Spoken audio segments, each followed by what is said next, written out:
chirp.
dick that's a sex machine to all the chicks.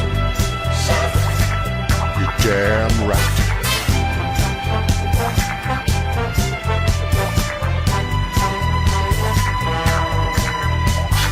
Who is the man that would risk his neck for his brother, man? Can you dig it?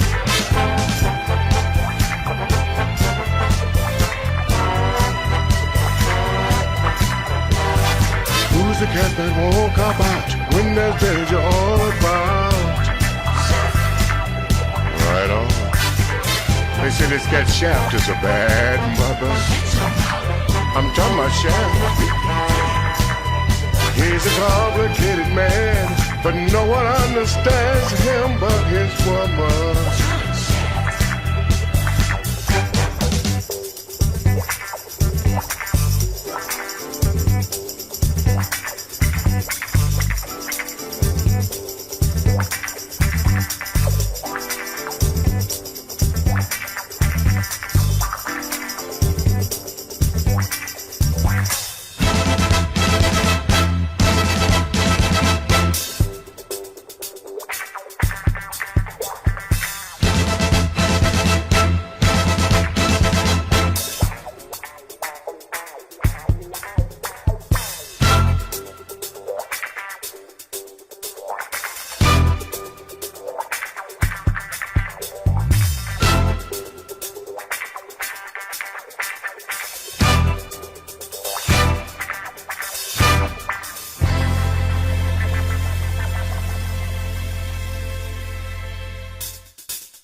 dick that's a sex machine to all the chicks. You're damn right.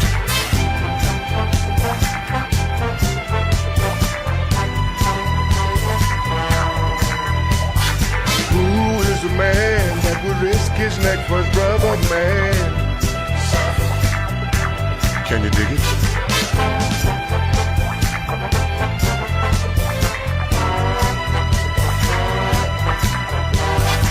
Who's the cat that won't cop out when there's danger all about? Right on. They say this cat Shaft is a bad mother. I'm talking about Shaft. He's a complicated man, but no one understands him but his woman.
black private dick that's a sex machine to all the chicks.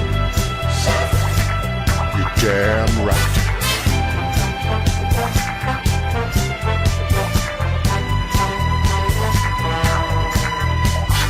Who is the man that would risk his neck for his brother, man? Can you dig it?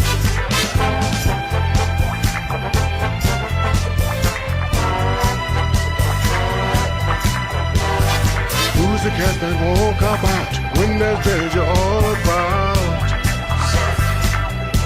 Right on. They say this cat Shaft is a bad mother. I'm talking about Shaft. He's a complicated man, but no one understands him but his woman.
Okay, hello everyone. My name's Tony Liberatore. I'm a storyboard artist.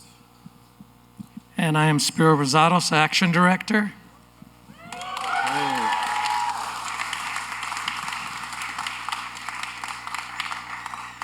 And we just want to thank everybody for coming out to LightBox today and hearing our discussion, taking time to be here. We also want to thank LightBox for hosting this discussion. And I would also, I need this for this here. I would like to thank Drawing America for spearheading this whole thing. Drawing America offers educational content and resources for drawing and painting enthusiasts. They offer step-by-step guides, tips, tutorials, as well as online classes, webinars, workshops taught by experienced professionals. So look for this guy after, and I'll be passing out Drawing America discount promo codes. And with that, we're up. So again, we want to thank everybody for coming. I think walking through LightBox, it's pretty incredible. You see all these artists, you see all the incredible artwork, all this talent. You've probably heard a lot about their stories or their processes and anecdotal stuff from jobs and things like that.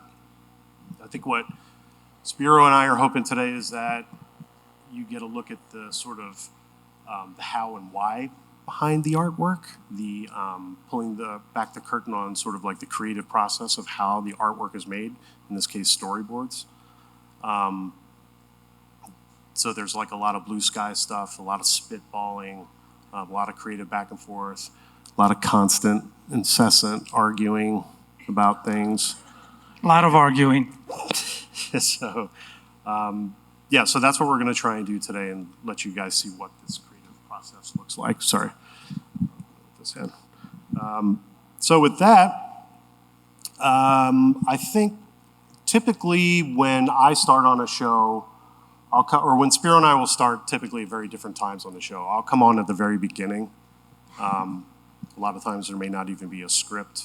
And the director and I will start working out like the main beats of the story or the big gags, these big key moments, right? And start developing this sort of shape for the narrative, if you will. And it's at that point that when the action unit comes on, they come on basically to beef up the action, make it more exciting, and then you have to start planning all that stuff out. So as a storyboard artist, when you're working with like the main unit and the director, things tend to be a little more blue sky. You don't have to be so locked into like location or this or that at that phase really. You just have to get the narrative and the story down. At least it's been my experience. When the action unit comes on, the dynamics pretty much completely change. You have to have a more technical aesthetic to your work. It's not just about drawing stuff anymore. Now you have to worry about locations.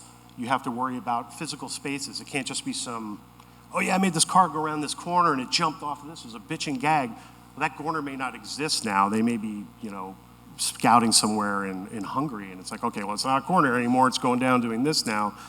And things have to be adjusted. So you have to work now with them. You have to take into account locations. You have to know the rigs that they use, the camera lenses, the lingo.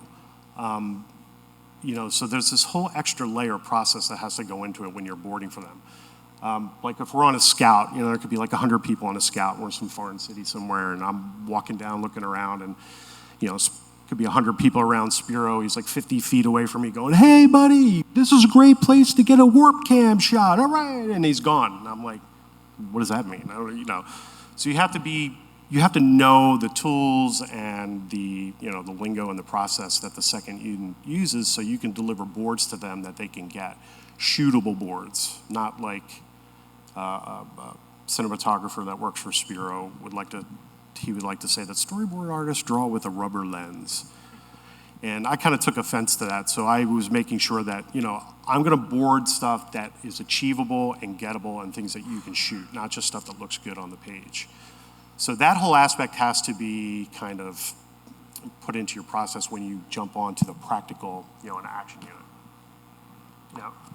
Yes, and he's got a great point about the main thing for anybody working in this business is to get to know the director, and that's what Tony's great at, One of the things that I love about Tony is that his passion for being a filmmaker grows like wildfire. You see the passion. He's not just there to do a good job, a great job he does, we know that.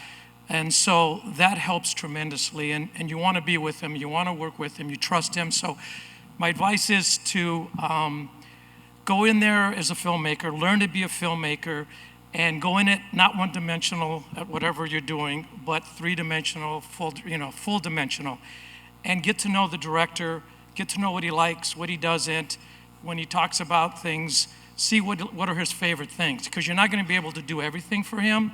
I can't always do everything that I want to do, but I find out what means the most, and you concentrate on that. So, and that's what Tony's great at, you know, and we have a lot of fun together, and drive each other crazy, as you'll find out through the next hour, but you know, I think we want to start with showing how we start our work Before together. we do that, before, like, so when I get done doing the main unit boarding for a sequence and you come on, like, what does that look like when you come on the job? Because I'm not in the room when you're talking to the actual director about, like, hey, Tony's been boarding this, you're going to start working on this. Like, how does that work? Yeah, so when I come on, I'll see some of Tony's work. The director will, you know, tell me what's on his mind. And the next thing is I want to get together with Tony and put together what I feel I can bring to the table, what he's already brought to the table. And like you said, we'll go scouting. We spend a lot of quality time together, and that's where it starts to shape into a more realistic thing. And as you'll find out later in this, obviously we can do all this work, all the scouting, all this, great boards, and then when I'm out there on the battlefield shooting, I'm gonna have to make adjustments, and we'll get into that later on why and how that all happens. But yeah, that was one of the things I thought might be interesting for some of the professional board artists in the room. When you go to work, or when you go to see a film that you've worked on and you're watching a sequence that you've seen and you see your shots up there, and the shots aren't exactly the same as the way you boarded them, or some weren't in there, and at least I'm sitting there going, well, did I do something wrong? Did I not like what I did? Or, you know, so a lot of, Spiro can shed a light on a lot of that stuff as to why the boards don't look, you know. yeah, I mean, I could give a few, should I give a few examples now? I mean, so there's a lot of reasons. Obviously, it could be, as he was mentioning, my DP that's very picky. It could be the backlighting. You know, maybe the way the lighting is doesn't work with what the board is. It could be we have rigging equipment in the way, so we have to change it. It could be the shot I want to get. There might be a building in the way or something in the way, so I have to adjust it. And on the day, you know, there's a lot of reasons, but, you know, the idea is that it's the idea of the storyboarding that helps. What I love about storyboarding the most is that it tells a story. What you hate about it? What did you say? Huh? Would you say what you hate about it? No, what I love about it. Oh. I hate, no, I tease him because I always say, yeah, I'll look at your storyboards, and it takes a while. Is that it helps you tell the story. One of my weaknesses is I always don't get the most POVs. I need to get more POVs. So by having storyboards, it shows me, oh yeah, I gotta get this POV, I gotta get this. So storyboards are important in helping you get the shots that tell the story. And they're stages. The first stage of storyboarding is to get like you said, the director's vision. The second stage for me, or my first stage, is to get keyframes, which we'll get into in a little bit, is to sell what I'm trying to show the director. I think would be a great way of telling his story. So keyframes are very important in storyboarding, and then the details obviously come along after that.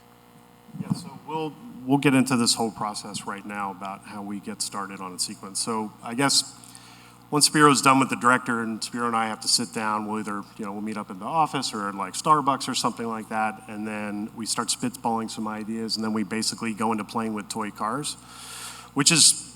We've been kicked out of a lot of Starbucks, but no.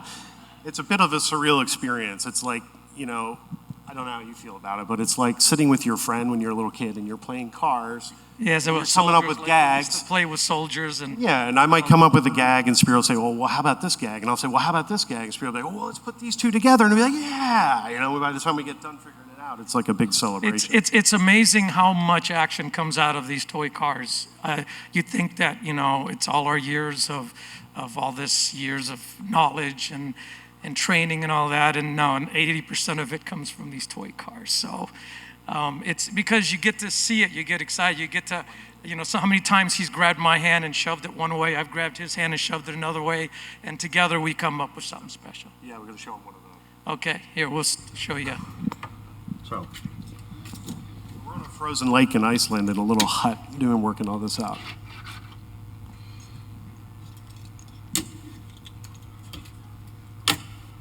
So, Dom comes racing around here, boom, around here. So he comes up here, guys up here on these catwalks and up here on this tower here are all firing at him. As he comes out here, this guy scoots out here in front of him. He slides to a stop.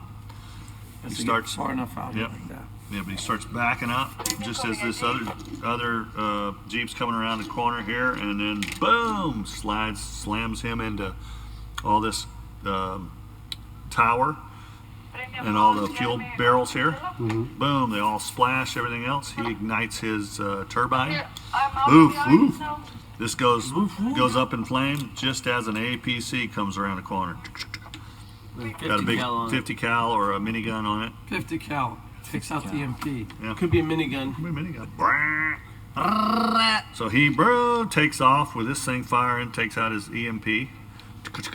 No To helicopter. save rounds. He comes flying up in here. He's got nowhere to go, so he swerves and hits. We're going to build a breakaway wall here. We need to talk to Ryan about or effects. And part of this car, and we go below and through. Just skip off that. Blow through there. Out there is the minigun and 50 caliber. So you guys get the idea of we use it in several ways. While we're talking, he'll play some other shows that we've done, and how we use props. But it does help you see what's going around the cars, how they end up, which way they make a turn. It's very effective for if Spiro has an idea for a beat or something like that, he can sit down and we can run through these toy cars and film it and shoot it off to each other. And it's at that point, it's like, we start figuring out, okay, so this is the journey of whatever this thing is going to be.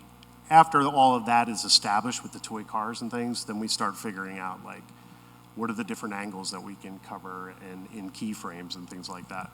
But this is the first step in the genesis of basically every single idea we come up with. We all have killer toy car sets that we all bring to all of our meetings. It's high production value. and again, to help you with storytelling and what using these cars helps with is, let's say you want to come up with a shot to have where a car comes flying into the turn. I remember one time Justin Lin, when I went in and said, hey, we're going to come in and we're going to make a right turn. And he goes, okay, wait a minute, why are we making a right and not a left? And I never got asked that question in an action sequence, and I had to think about it. And what I loved about it was that he made me think about, why I would do it. It made me, come up with a reason, and that makes you so much better as a filmmaker. And I always learn from that. And to give you an example of why you'd maybe make a right instead of a left, if you wanted to start a shot where it's a clean shot looking at a street and you're moving and a car comes turning in, and then you want to go into a close-up of the guy driving to show the camera was right in front of this guy to show a close-up of him, well, the car's going to have to be making a certain turn so that you don't go across the passenger side all the way to the driver. You want to go from the one side and reveal him in the driver's seat. So that, in a case like that, it makes a difference if he's making a right or a left. In that case, he'd be making a left. So that's why it's important to really use this, think it out, why a car would do what it does. At the end of the day, obviously, you want to make it exciting, but you definitely want to tell a story the best way possible. So on from that, we kind of go one of two ways. We'll either go into coverage of those gags, and Spiro likes to talk about, before we start designing the sequence, Spiro likes to get your head into like the big trailer moments. Like, what are the big trailer moments? If we're doing this gag and this gag, what in this gag would you see in the trailer on TV? So we start from there, from the biggest, coolest moments, and start designing around those big key moments, I guess. And I don't know, we could either talk about keyframes or about overheads, probably overheads. Well, we got overheads first, so this is the next step from doing the cars. This is my favorite part of the job. Yeah, he hates this. It took me forever. He even would try outsourcing it to other people. He hated it. Anybody wants some work? Yeah, anybody likes overheads, he'll hire everybody here. But to me, they're important because, when him and I are doing the toy cars, which is great, but the rest of the crew needs to understand what comes out of that. I mean, they don't get what we're doing. So what this does is it shows you what's happening in a very simple form. Somebody locations guy could say, hey, well, does that mean cars are gonna go on the sidewalk? or do we need to add set dressing here? So it gives a chance for people to get an above look to see what's happening. Like right here, you see all these cars. Well, the transportation guy needs, okay, we're gonna have 3 cars in this shot. So everybody gets to see kind of what they need, the people, the glass here breaking. So it kind of gives everybody an easy overview of what happens, because storyboards, you start looking at them and you're trying to break down 500 storyboards for different departments. This is a lot easier way of doing it. And when you're talking back and forth, it's easy to just point here and say, hey, what do we do here? Is this okay there? So I like overheads because, and it also helps me set angles. When I'm sitting there thinking, okay, how do I tell this story right here? The cameras obviously are gonna, not be on the other side of the train, but it gives me a chance to start thinking of cameras the night before. When I get there, it helps a lot of people to have overheads, so I like them. If you notice, these overheads aren't very schematic-y looking. There's sort of like a cosmetic aspect to them, because I think when Spiro's showing them to the rest of the crew, he's also using them as sort of like a pitching and a narrative tool. So I know Tony doesn't know this, but one of the reasons he went from being a great drawer to an awesome was that producers would come up to me afterwards and say, your guy, he's amazing. I know he's great, but what is it about him? And the trick is, as I call it, Spiroizing. I drive him crazy. He thinks it's stupid. He's scared to do it with anybody else, but I think it's helped him get to that top level. And that is, I like to always make it simple. If a car's spinning out, I don't want just like a little curve. I want the full circle. I want it to be explained. I want the arrows to show me exactly which way I'm going, not this flashy, shaded, it looks like it's 10 arrows instead of 1 arrow, So sometimes making it simple and easy to understand, you got to remember, a lot of producers, they're just looking at it real quick to see, okay, is there anything crazy that I got to worry about, budget-wise, safety-wise. Director, sometimes he's got so much to do, he wants to look at it real quick. So Spiroizing sometimes really, really helps you look like you're good, but I know he still doesn't believe it. Well, I don't Spiroize on any job except for Spiro jobs, but I will say that if I have to pitch something and there's like keyframes involved, I will have a tendency to label a few things, nothing like this nuttiness, but even on my keyframe storyboards, it'll be like a shot of, maybe like a long lens shot of some cars approaching camera. Like a picture tells you 1,000 words, right? So you can look at it, what it means. We need the picture, and then on top of the picture, you have all these like 20 call outs like car, clouds, trash can, smoke coming off tires, cars vibrating.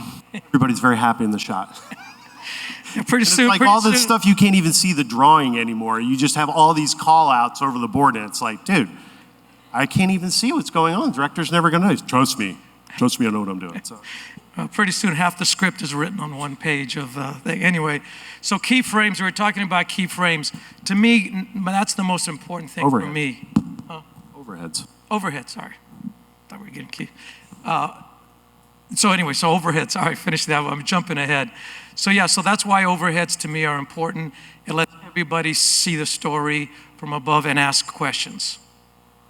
Next is a keyframe. And overheads are fine. It's the detail that goes into them. They can get a little, I don't know, they're very boring to work on.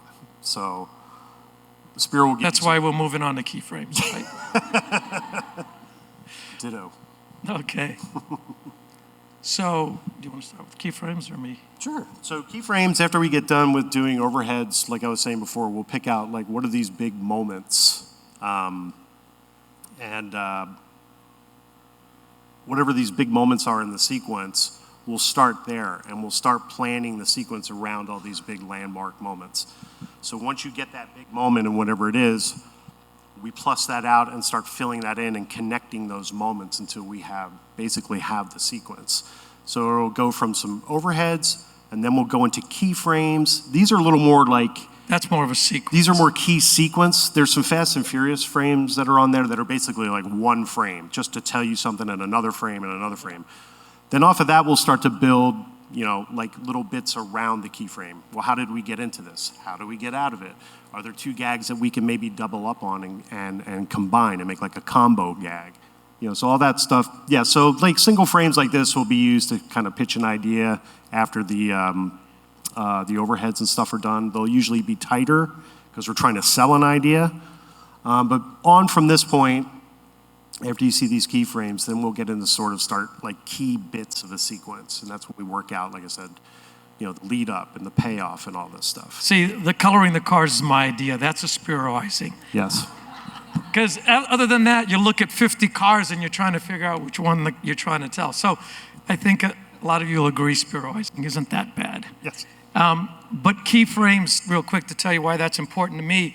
Obviously, I have ideas. The director obviously has his, and the idea is to come together and use, obviously what he wants is the bottom line and the main thing, but he depends on me to also come up with some good ideas. So sometimes he likes them. Sometimes if I believe in something and he's having a hard time believing in it, I use keyframes so I could show him why I think it'd be great. I always think of the audience. My number one thing, and I think you guys should also think about this when you're doing this, is think about the audience. Think about what they're gonna like, what shot's gonna matter to them.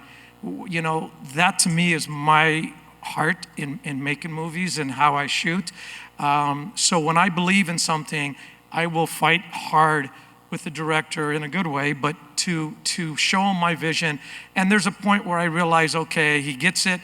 It's not going to work, we move on, but there's a point where he starts to see it, and I feel if I see that, then I push. But keyframes is a great way, because if they see a shot, they know right away that, wow, the audience is going to love this, this is going to help tell this story, it's going to be a trailer moment, like this moment right here, where the submarine comes through the lake.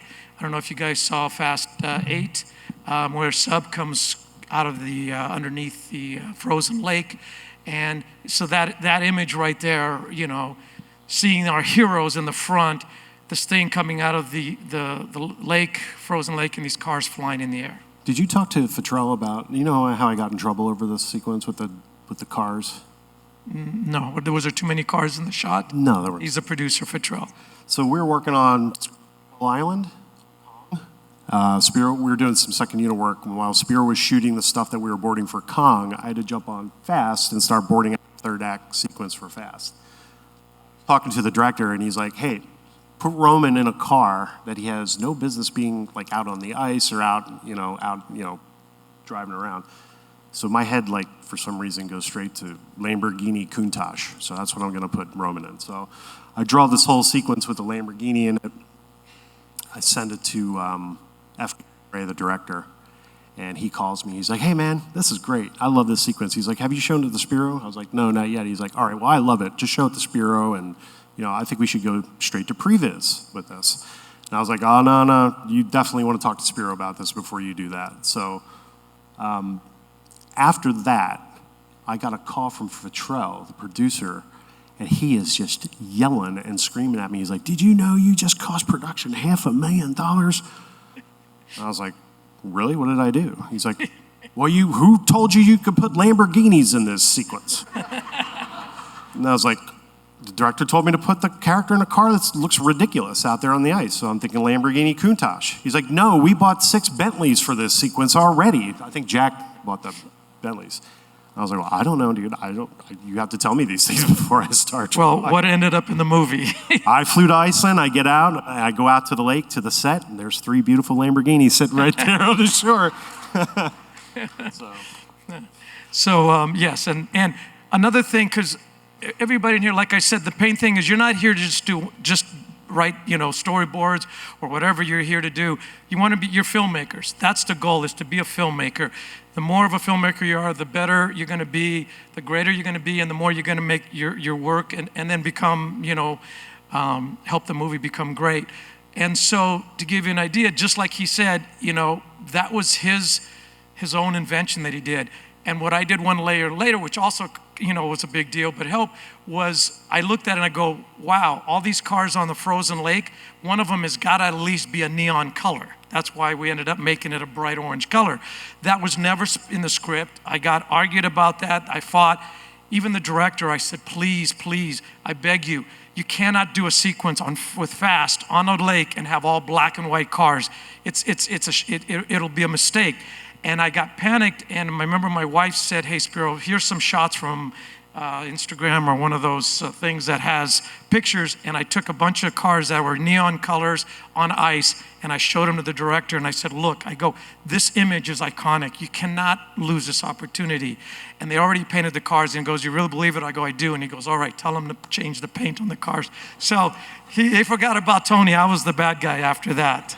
But again, what he did, what I did, it's talk to the director. He's the guy that obviously you want to be producer friendly, but it's the director who you need to get the trust in and keep talking to him and get to know him. Just make calls, understand what he likes. You might have these samples you're giving him, and you might do all these Dutch shots, and he might hate Dutch shots, or he might hate super wide shots. So if you're going to show him an example of something or your work for the first time, have a variety. Have, something with, rack focus, have a wide shot, have this, but don't just focus on one thing at first unless you know that there's a specific style you're going into, because everybody's different and you want to show them not only that, but your variety that you do. So, use your gut instinct and go outside the box a little. Yeah, I think something should be said about the amount of pushback that you give as like a filmmaker when you're passionate about an idea or passionate about a sequence. I've seen Spiro do it a bunch of times with studio heads. No, the sequence has to be shot in this location, not this. And he will go toe-to-toe to battle with these people if he really truly believes in an idea or a location where this idea should be shot. I think the downhill sequence on Fast 7 they wanted to shoot. Yeah, they wanted to shoot in Atlanta, and I said, there's no way you can have cars flying down cliffs, and so they fought me on it, and fortunately, they trusted me, and later they're thankful. But, again, for what you guys are doing too, just if you believe in something, take that extra time, put extra detail in a board. If there's something that you're trying to sell to the director that you're passionate about, and he's not maybe understanding or he's not sure, if there's still a chance, do a little extra on your own, like I said, do a keyframe, do whatever you need to do, because at the end of the day, it's the relationships that grow out of it. And we want to be filmmakers. If we don't want to look at this as just a job and when's my next job and okay, see ya. And there's just too many great things in this business we're in. So let's remember that. And I think when you're working with certain directors, you develop these relationships with them, so you develop a shorthand with them over time. Get into our storyboarding discussion, full storyboard discussion.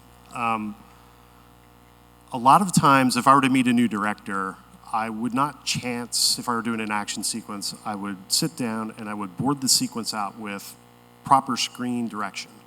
I don't know that director. I don't know their aesthetic. I don't know anything about what they want. All I know is they don't know me, so I need to present them boards that look like I know what I'm doing.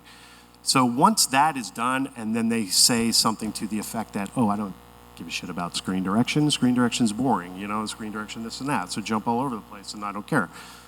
Spiro is one of those guys that doesn't really care about screen direction. It's not that important. It's the filmmaker's choice. How they want to illustrate or show like a chase scene, for example. For them, they might think it's crazier, more frenetic, and more dynamic if you're jumping the line all over the place and everything, and it makes it better. But I would never go, like if I never knew Spiro, if I'm meeting him for the first time, I would never give him boards where I'm jumping the line, even in a car chase, because I wouldn't want him to think like, oh, this dude doesn't know what he's doing.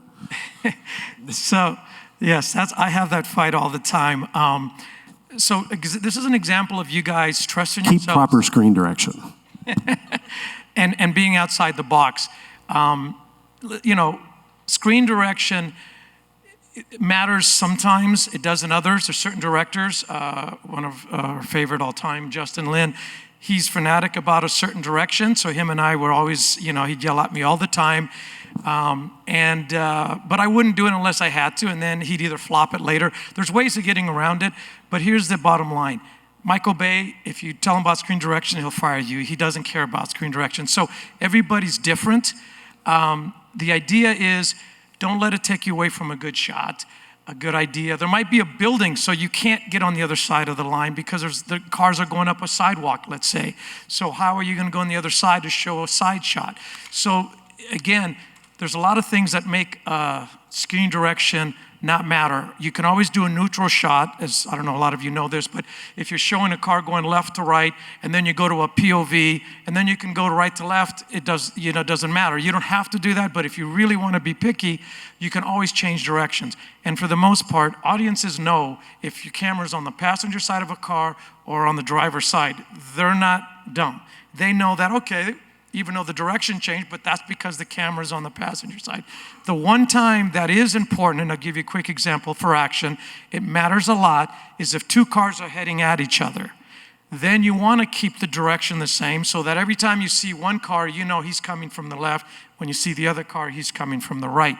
So there are obviously exceptions, but the bottom line is don't make it where there are no exceptions on crossing the line. Yeah, but if you're having, exactly. But if you have a sequence where there's like multiple players, if you have like the cops, you have the bad guys and you have the good guys, and they're all coming from different directions, usually when you're like popping out to get that geography of that story, they're all kind of traveling in the same consistent direction. When you pop into that action, then jumping around at that point, I think makes sense, or is not quite as bad, in my opinion. But anyway, with that said, what do you key on in if we're going to set up a sequence and start designing and start attacking keyframes? What are the types of shots that you like to see on that first pass? Where's the camera? What lenses do you like? What rigs are we on? I know you love to use the Subi and the warp cam.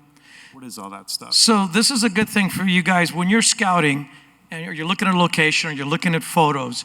When it's time to start laying in all the elements to making a sequence, there's things that are going to take it to the next level. And you can be part of that to help with that. Example, like he's saying, if you're, let's say you're shooting out of the country and it's a cobblestone road, okay, to me that's a dream. When I'm shooting on a street that's cobblestone, you know it's going to be exciting to have that camera down low and wide because you're going to see all that, moving around. It's so dynamic. It's twice as dynamic as if you're just on an asphalt road here outside the streets here. So things like that make a big difference when you're shooting. So take advantage of it. Let's say you're doing a racetrack and you got a fence, okay?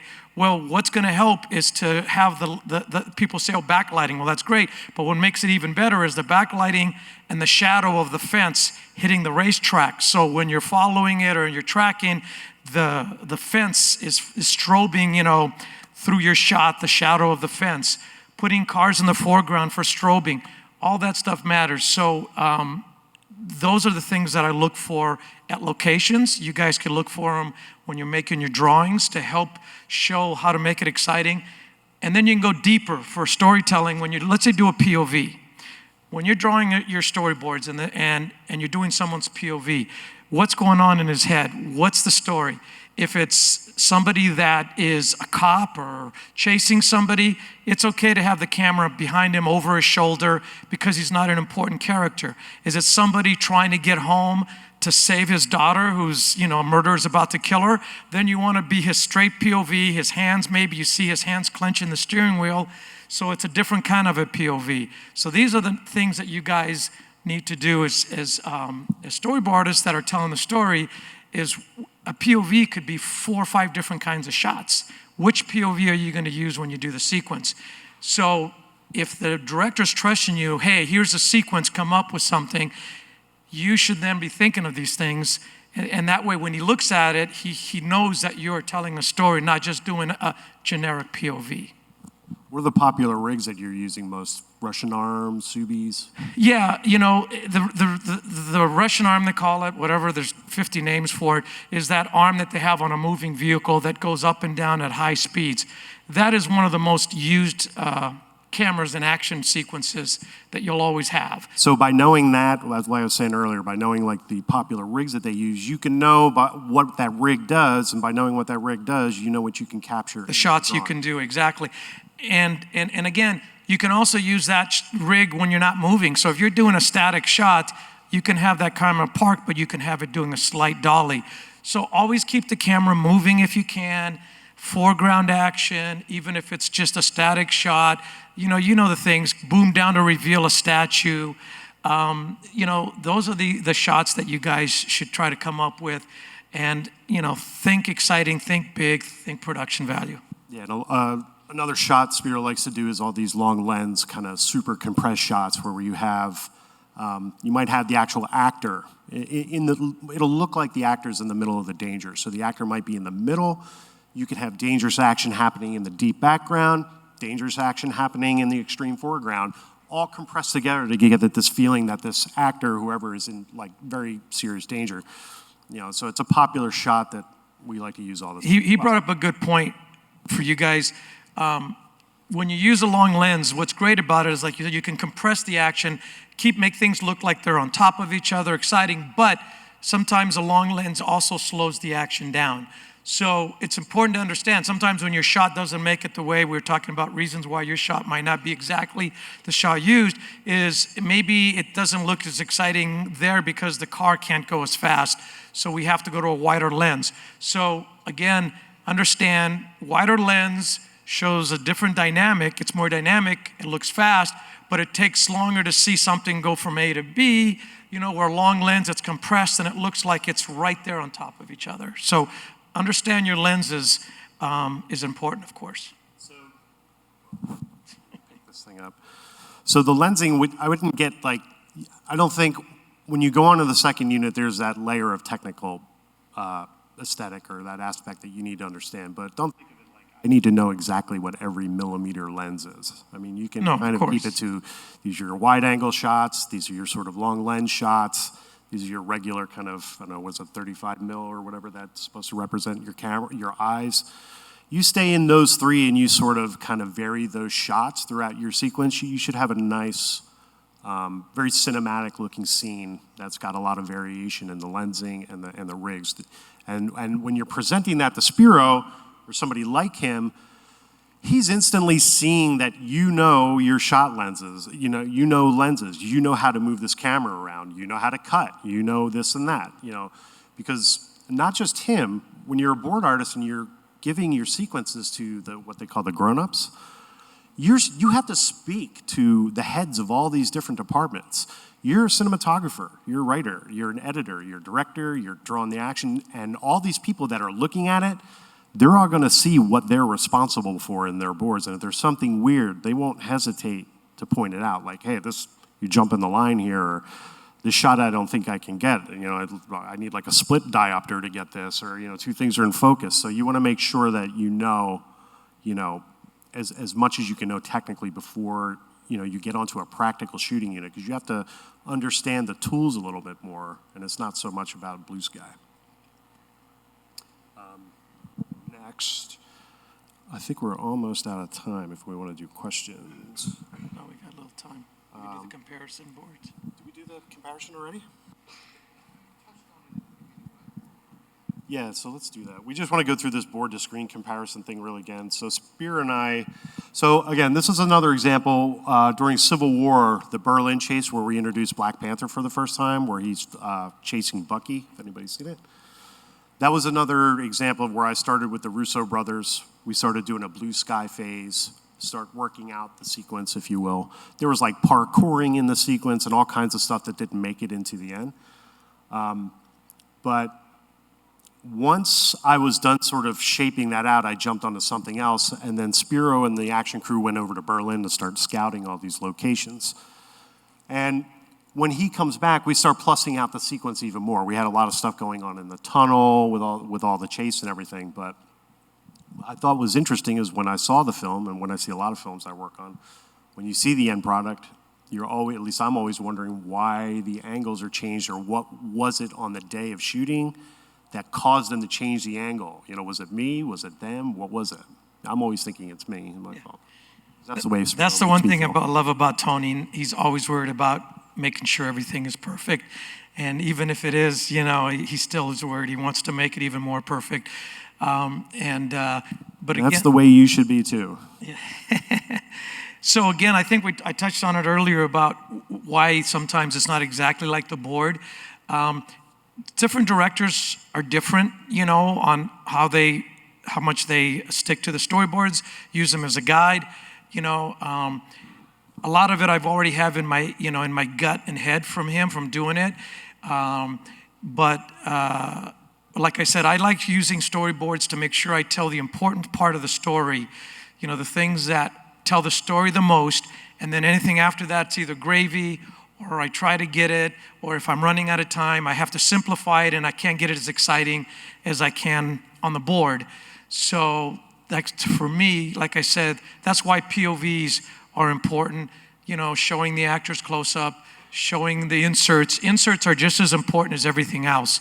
So it's important that you guys do show inserts in your storyboards, because if you notice any kind of a great sequence in a movie, inserts are such a big part of it. Also the close-ups, how the close-ups are shot. You look at Ronin, one of the great car chases, De Niro, the strobing lights in the tunnel, the way it's hitting the windshield on his close-up, on Bourne, the low angles, looking up when he's shifting and stuff. So a lot of that, matters exactly how you guys compose a shot for the director and how you guys work it out together. So another thing I want to, go ahead. Oh, no. So yeah, as you can see, a lot of this we did pretty close to the way that we boarded it. This was so again, I wasn't there, so I didn't have like the luxury. I just had a couple location photos, but again, I'm like working in that blue sky phase on the beginning of this, so I'm not sure exactly what all the little nooks and crannies are of the area that we can use. But when Spiro comes back with that information, he'll tell me, hey, look at these location photos. We have another road over here. We can go in and out of here. We can go up and down and do all this stuff. So once you get the more practical aspects about the location, you can start dropping more of that stuff in there. And this was with the Russo brothers, and they're incredible. My first experience with them was on the first Winter Soldier, and I'll never forget, they showed me a chase. This is something that you guys will get involved with when you work with directors. All they did was they said, here's a chase, a real police chase in Brazil. And they showed me this sequence and this real chase footage. And it was unique because it didn't just have this high-speed chase. It went from fast to slow to traffic to pushing its way through, back out. And it was this really crazy way that this guy was trying to get away from the cops. So if you look at the sequence we did in where Fury is getting away and going through all the cars, all of a sudden he goes from high speed to a bunch of traffic. That was all from the brothers, the Russo brothers, showing me this sequence and saying, give me something like this, and that's the inspiration. They give me something, I turn it into something, we work on it together with Tony, and that was one of my more proudful sequence that I did, and the vault, of course, so there's some sequences we've done that I really am proud of, that I'll always remember very fondly. Awesome. All right, great. I think with that, we're probably going to start opening it up for some questions. We have about 10 minutes, I think, so. What's it like working with the rest of the people who have to, I guess, put together the stuff that you write on the storyboards? Like, what is that back and forth between, like, the stunt man, if you're like, oh yeah, I animated you picking up a motorcycle, swinging it over your head, and then mounting it. Like, do they ever look at you like, yeah, we do get some do that? We do get some dirty looks, It's easy, like you said, to draw something, and then the stunt guy has to actually go out and do it. The best is pitching Spiro on the phone. I'm like, Spiro, I got a great idea. This goes up, and this guy goes over. What do you think? And Spiro? But that's a great question. And that's what's great, because what happens is once we get together and do this, I get the stunt team together with Tony, and we have a thing called spitballing, where we start to tell them some of our ideas, and they ground us. They either say, hey, yeah, you guys, this is great, or you guys, no, and so that's what makes us, I think, special, is that we do involve a lot of other people. We don't just say, this is the way it is, here, you guys go do your job, I don't believe in that, and Tony doesn't either, and we're very much team players, and we like to, as you say, get the people together, see what they think. And sometimes instead of, I might think they're going to say, you crazy? They go, oh no, we could even make it bigger. So that's why, yes, a good question. Thank you. Yeah. Again, I went to a previous panel and they're like, yeah, you're just the previs. You just show the director what he's thinking. And I'm like, well, that sounds really lame. But the fact that you get to still stick with them like throughout the production and have that back and forth, it's like, oh, yes. Yes. Hello. Hi. Hi. So for someone that's just starting off with action boarding, do you have any movie references that you tell them to watch? Oh, yeah. Or shows? Like, what are your favorite ones to recommend? The Road Warrior. It's all about the Road Warrior. Yeah, I mean, there's lots of action films that I like. Actually, the action eye that I feel like maybe I think that I might have to work with has come more with like, I was big into anime, like shows like Thundercats and the Mighty Orbots and the Silverhawks. Those intro sequences of those shows, if you've ever seen those things, are some of the coolest, most dynamic, most incredible action I've ever seen. That stuff is like burnt into my brain more than say like action movies. But yeah, I'll give you a recommended list of action movies if you like. And you're asking to get, can you say the question again one more time? Yeah, it's, someone that maybe is doing some research or movies to get inspiration from when they're first learning to do action boarding. Like, what shows or movies do you recommend? So another thing that I would recommend is look at ones that are a variety of chases. Like Bourne has got a reputation of being this shaky kind of person, like you're there watching it, which is completely different than a slicker sequence that we might do on Fast or something. So I would look at ones that are shot differently and look at that and study that, because like I say, Bourne's got its own style. Some people like it, some don't. I was asked one time to do it just like Bourne, and on Vantage Point is one of my favorite sequences I've done, but I kept begging the director, let me just shoot it, the idea of it, but not like Bourne, because so that's a good thing, is I would definitely study ones that have a variety of looks from... Yeah, and it's not just about car chases. James like Bond, saying, of course. Yeah, there's foot chases, or all Yes, kind of stuff. foot So you might want to use a chases. different camera for a foot chase versus how you're tracking with a car chase, so. Yeah, the one with Patrick Swayze, the great foot chase, I forgot the name. The surfer one. Oh, Point Break. Yeah, Point Break. That's a great one for a foot chase. It's a long time ago, forever ago, but it still plays great. So Holds up. I'd look at that for foot chases, and like I said, for James Bond, for cars, that's more of a spectacle, or other sequences. That's more spectacular. It utilizes the locations. You might have a location that's not the luxury of James Bond, so then you have to change it. So I would look at not only the sequences, but the locations of them, because sometimes you think every sequence can look like James Bond, and it can't. Yeah. All right. Thank you. Hello, how you doing? Hey. You kind of answered my question earlier from the first panel, or from the first question. Okay. I have a follow-up question from that. Do you get any inspiration, like, let's say, for instance, a car chase scene? Do you get like, okay, if I'm going to make a certain scene itself... I'm sorry, can you talk a little Oh, closer? sorry. If you have a scene itself, do you get inspiration, like, let me get into the car with the driver to get sort of an aspect, inspiration when you're going to do a panel? Like, any car chase scene you get with a driver, like, hey, I want to have a feeling of what I'm going to do next. Do you ever do that? With the driver, with the stunt driver? Yeah, because I'm going by what you said is think outside the box a little bit.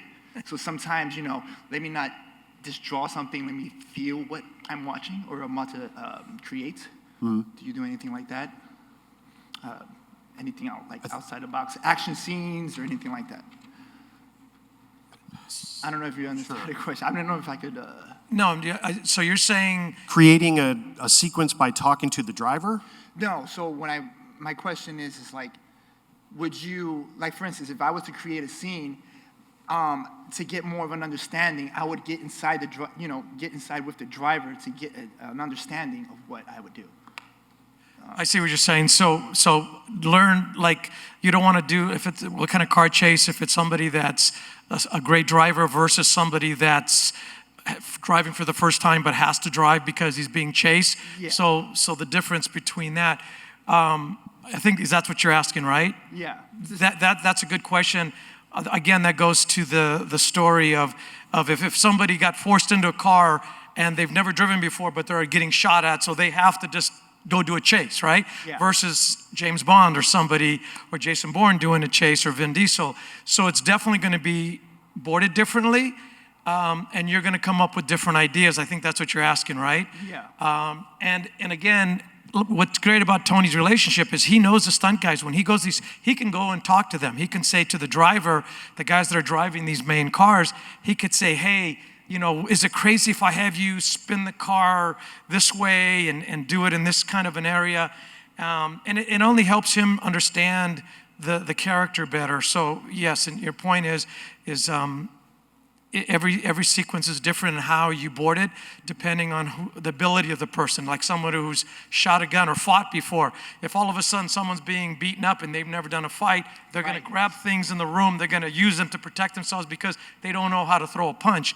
So you're going to come up with different ideas for that. Okay, yeah, all right. All right, thank you. Thank you. My question is, so in the same way you use the cars for reference, you know, those little toy cars, how do you do that for everything? Because we need to be fast, we need to be clear, and we need to be specific. So let's say, you know, depending on the character, you know, they move a different way, and you want to highlight that. However, you know, let's say, you know, how he shakes a hand, how he does that, you know, and then the infinite number of angles of camera, you know, how do you have references for, like, you know, body poses, for,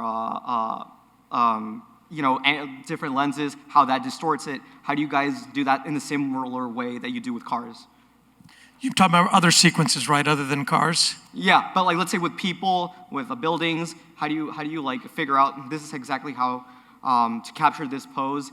You know, with like say like a crane shot, or sometimes like there's like a bird's eye view, or sometimes, you know, these impossible things that we as humans don't see every day. You know, that just comes, again, with like a practical shoot where everything is real. That would come with like the location scout. Like, you know what's a good example of that is 21 Bridges. That foot chase through the store and all that, like how we covered that without, I mean, you're not covering that in the same way as a car chase. No, but that's a good point. Sometimes there's a certain specific shot that we can't physically do, and you're right, that might tell that certain shot that you're trying to tell, the character, and so we might have to use visual effects. And in today's world, which we didn't touch upon this, but you've got visual effects now that is doing a lot of stuff with us.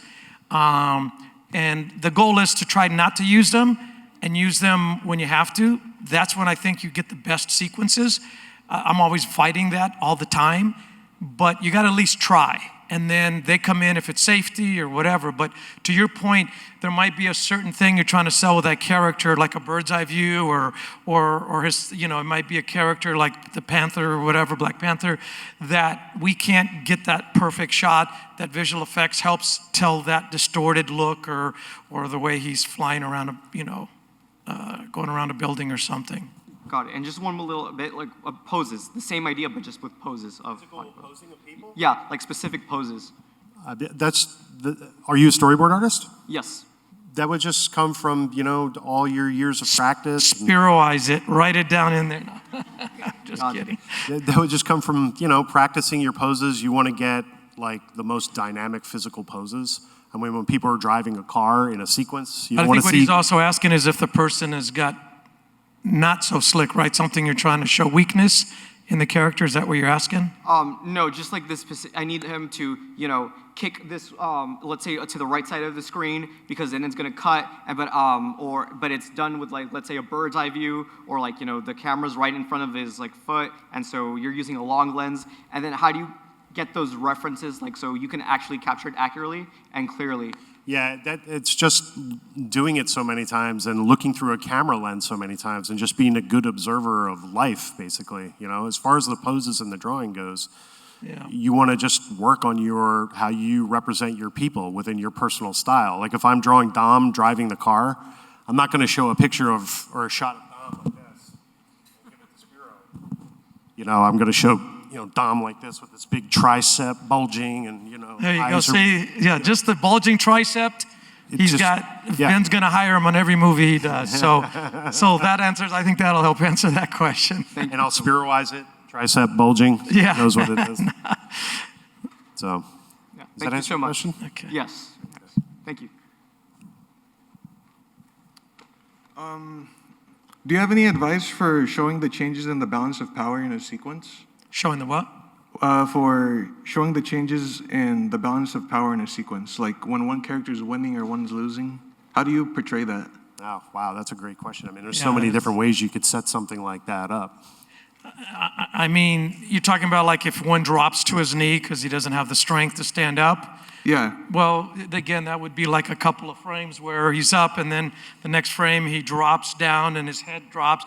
He does a close-up of, his head dropping. I mean, that's... But then the other guy who he dropped down on his knee actually has a secret weapon behind him, and he's going to take the balance of power when he lures that guy down closer. It could be a number of things. It all depends on how you set up that narrative.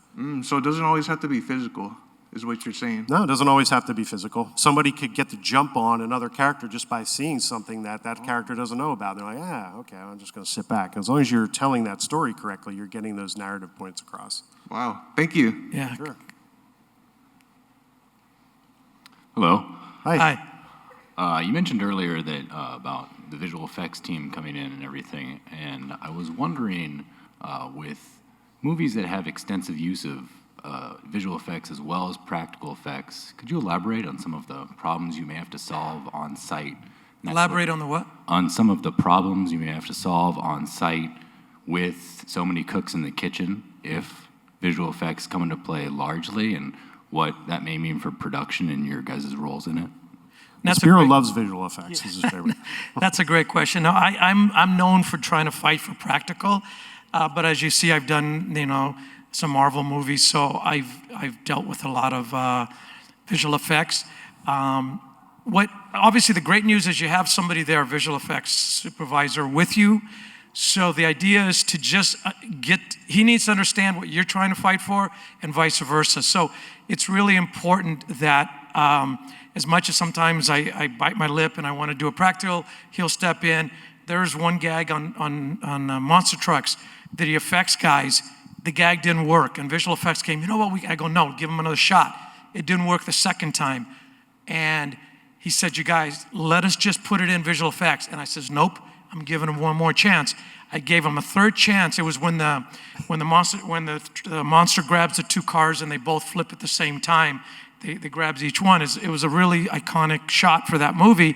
And on the third time, it worked amazing. But what was great about that, and that special effects coordinator, that was one of his first movies. He was a son of a very famous effects. That confidence, and my confidence I believed in, and I knew he could do it. He ended up doing a lot of my movies afterwards. He ended up getting an Academy Award a few years later. So you have to be a filmmaker. You have to fight for what you believe in, but have a good reason for it. Make sure it's something in your gut. Make sure it's something that not just an ego thing. Don't let your ego get in the way. Have a reason, explain your reason, and eventually it'll come to a middle ground. Thank you very much. So we got two more. Hello. Hi. This may be similar to a previous question that was asked. And for background, I'm a 2D animation storyboard artist where we are kind of encouraged at times to use 3D models to block out our boards with certain backgrounds. And I was wondering if you use 3D models in your boards or if you kind of hardball drawing every car. It depends on the job. If I'm working for Spiro, I use SketchUp reference because of what the comment I got from the DP the one time, the rubber lens shot. So, I don't know the distance between the first car and the second car when he's going to shoot it and where the camera car is tracking all this. But I can set it up in a way where if I'm on a particular lens in a SketchUp file and I have two cars, I can set that shot up and then I can draw everything in by using that as reference for the models. That way I know I'm giving them shots that they can get and I don't have to hear anything like, oh, I can't get this. And I'm like, yeah, you can get it. So I don't want to hear it.